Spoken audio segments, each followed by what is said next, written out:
I think that there are many great points today, but I think that the most important point was that we as social democratic parties all over Europe need to be picking more fights and need to challenge the premises that the right wing sets. I mean, they tend to say that the reason why we are in an economic crisis right now is because the social democratic parties have been economically irresponsible. They tend to say that the reason why we have low growth rates all over Europe is because that the incentives to take a work isn't sufficient enough.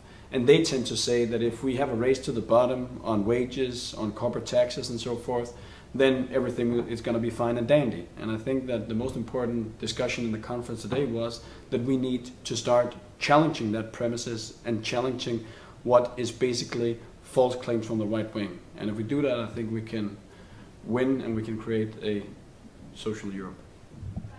Well, the most important thing today is that it's quite tricky times for Europe, and not just as member states, so it's the individual member states dimension, but also collectively as European countries we're facing quite difficult times.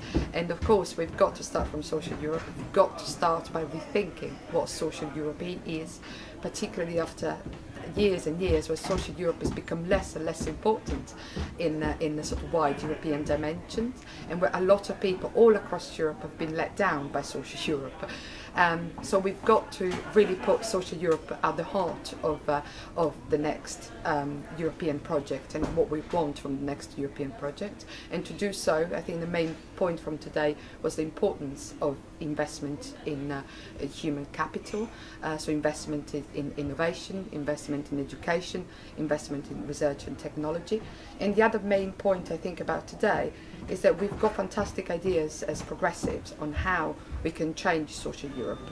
But then when it comes to the main point, which is how are we going to make sure that all this becomes reality, and how can we win with a new narrative about social Europe so that people can buy into it and we can definitely change Europe for the better. I think the most important thing to take away from today is how can we go back to actually strengthening the welfare state in Europe, because the combination of a strong economy, capitalist economy, with a welfare state that is protecting people from illness or unemployment and old age is very important. It is what made Europe strong. It is what makes Europe social. It makes Europe the place that people want to go to and live. It creates, I think, an environment with a high level of equality that is a pleasant place to raise your children. And I think with all the austerity we're running the risk of actually killing the core of what is Europe, and that is a place where we actually care for one another.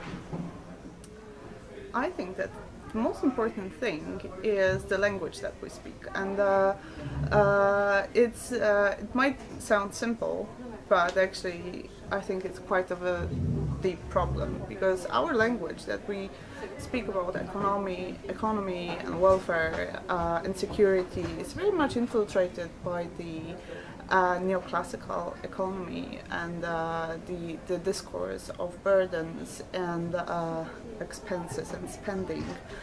I think that people nowadays in Europe who suffer insecurity, who face job insecurity at work, would like to have better social democratic language to be able to express their feelings and feel more secure about the future. At today's conference we defined how to move from the crisis Europe to a social Europe promise, from the Europe of insecurity to the Europe of opportunities and safety nets, as also from Europe of tensions, social dumping and misery towards the Europe that carries on the future for the people that live it daily.